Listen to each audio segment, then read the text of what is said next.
Lalu dari mana para pedagang mendapat beras Bulog? Dan dijual kemana saja beras premium palsu ini?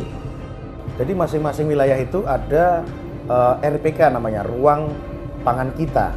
Dan distributor beras di masing-masing wilayah yang dibagi masing-masing, misalnya di Serang Kabupaten, di Cilegon, di Pandeglang, dan Lebak, seperti itu. Masing-masing tempat ada distributornya. Kebanyakan dia dilempar di pasar, ada juga yang ada di pasar, beberapa pasar yang di masing-masing wilayah. Ada juga yang didistribusikan dari toko-toko kembali, dan ada juga konsumen yang langsung datang ke gudang atau ke toko yang menyediakan beras tersebut. Ya, kita berhasil mengamankan diantaranya ya ini untuk yang ini merupakan beras yang sudah hasil repacking maupun dengan pengoplosan. Ini sudah menjadi beras premium. Salah Contohnya satunya beras SB, beras PL. Nah, ini sudah merupakan hasil repacking maupun hasil oplos.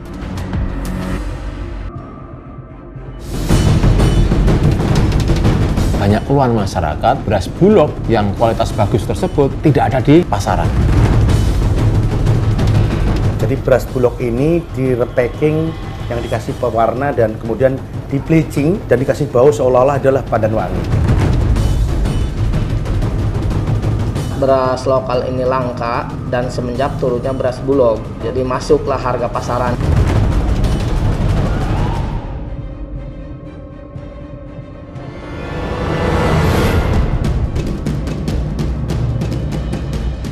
Dari 5 tempat kejadian perkara penyalahgunaan beras Bulog di Provinsi Banten, Satgas Pangan Banten berhasil mengamankan 350 ton beras Bulog, baik yang sudah berubah kemasan maupun masih dalam bentuk kemasan Bulog. Satgas juga mengamankan 10.000 kemasan karung beras premium dari berbagai merek, serta 8.000 karung Bulog bekas. Selain itu, polisi juga menyita 5 alat timbangan dan 6 mesin jahit yang digunakan untuk merepacking beras Bulog. Kepada kami, Kompol Trisno Tahan Uji menjelaskan merek beras apa saja yang dipalsukan. Yang dipalsukan itu dari berbagai merek, diantaranya kurang lebih 10 jenis beras premium, diantaranya merek PL, SB, PS, Badak, Rojo Lele, dan Dewi Sri. Oke. Pak, boleh jelasin Pak, ini barang buktinya apa aja Pak? Ya, kita berhasil mengamankan diantaranya ya ini untuk yang ini merupakan beras yang sudah hasil repacking maupun dengan pengoplosan. Ini sudah menjadi beras premium. Salah Contohnya satunya beras SB, beras PL. Nah, ini sudah merupakan hasil repacking maupun hasil oplos. Coba boleh jadi ini berasnya dalamnya isinya Bulog ini sebenarnya? Iya, beras Bulog dan beras lokal. Oh, yang ini campuran. Campuran. Kalau yang murni repacking itu ada merek Badak dengan merek PS. Nah, ini isinya adalah beras Bulog yang seharusnya murni beras Bulog. Betul, yang seharusnya dijual dengan harga Bulog yang sudah disubsidi pemerintah kurang lebih 9.450 harga eceran tertinggi. Tetapi oleh para pelaku dijual dengan harga premium kurang lebih 11.000 per kilo. Jadi dari beras Bulog mereka buka kemasannya, kemudian dipindahkan ke kemasan premium dan dijahit sendiri menggunakan mesin jahit manual ini, Pak. Mesin jahit manual ini. Nah, mereka ini bertindak sebagai toko beras sehingga mereka melakukan penjualan kepada masyarakat.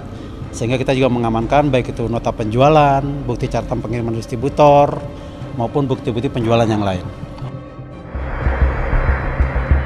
Lalu sejak kapan perilaku mengubah kemasan beras Bulog menjadi beras premium? Kami wawancara salah satu pelaku. Hussein adalah pemilik toko beras yang berperan belanja beras Bulog. Jadi suruh dibongkar sama karyawan, diturunkanlah untuk ke toko. Setelah itu, karena kemasan itu karung besar, yang 50 kilo kan jarang ada yang nanyain ya.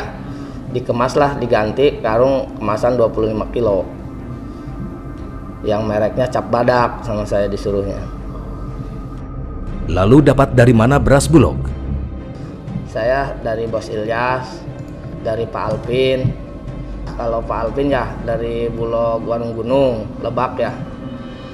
Kalau Bos Ilyas mah saya kurang tahu. Lalu kemana beras Bulog ini dijual? Ke dalam pasar Rangkas. Iya. Kemudian ke pinggiran-pinggiran, misalnya masih lingkungan Kabupaten Lebak juga. Per hari kalau ada berasnya sekitar 50 sampai 100 habis kalau berasnya ada. Lalu mengapa pelaku merepacking beras Bulog? Beras lokal ini langka dan semenjak turunnya beras Bulog. Lokal langka, iya. Bulog. Jadi masuklah harga pasaran gitu beras Bulog itu. Dari bulan, kalau nggak salah dari bulan Januari ya. Januari. Masuk standar pasaran lah. Jadi banyak yang membutuhkan gitu masyarakat itu. Di angka segitu harganya. Jadi karena beras Bulog kualitasnya sudah cukup baik. Udah cukup baik, sangat baik itu mah. Sangat bagus lah. Beras Bulog adalah beras yang disiapkan oleh pemerintah agar harga beras tetap stabil. Perilaku menggunakan beras Bulog untuk dijual dengan kemasan berbeda dampaknya bisa fatal karena dapat membuat harga bahan pokok terus merangkak naik dan terjadi inflasi. Dampaknya tentunya langsung ke inflasi. Inflasi di Banten akan naik pasti. Nah, oleh karena itu, dengan kegiatan yang dilakukan oleh Polda Banten melalui Satgas Pangan Krimsus Polda Banten ini mencegah supaya inflasi itu tidak naik secara signifikan. Sehingga dengan tindakan kami ini tentunya harapan kami harga-harga itu kembali kepada harga HET yang sudah ditetapkan pemerintah, yaitu 9.300. Nanti di atas HET yaitu 9.450, tentunya itu akan menyumbangkan inflasi karena di lapangan ditemukan harganya ada yang 11.000, 11.800, bahkan 12.000 lebih juga ada. Jadi dengan tindakan itu tentunya nanti harga berasnya akan sesuai dengan HET. Satgas berharap pelaku bisnis beras ikut aturan, tidak serakah, sehingga memberatkan masyarakat. Sukseskan program pemerintah dengan mendistribusikan sesuai dengan aturan, menjual juga sesuai dengan harga eceran tertinggi yang sudah ditentukan. Jangan main-main harga. Jadi ini sangat pengaruh kepada kehidupan orang banyak. Ingat, beras adalah urusan perut. Jadi jangan kita bangga, jangan kita merasa untung ketika bisa memermainkan harga beras. Aksi para pedagang beras dengan melakukan kemasan ulang bukanlah rahasia lagi.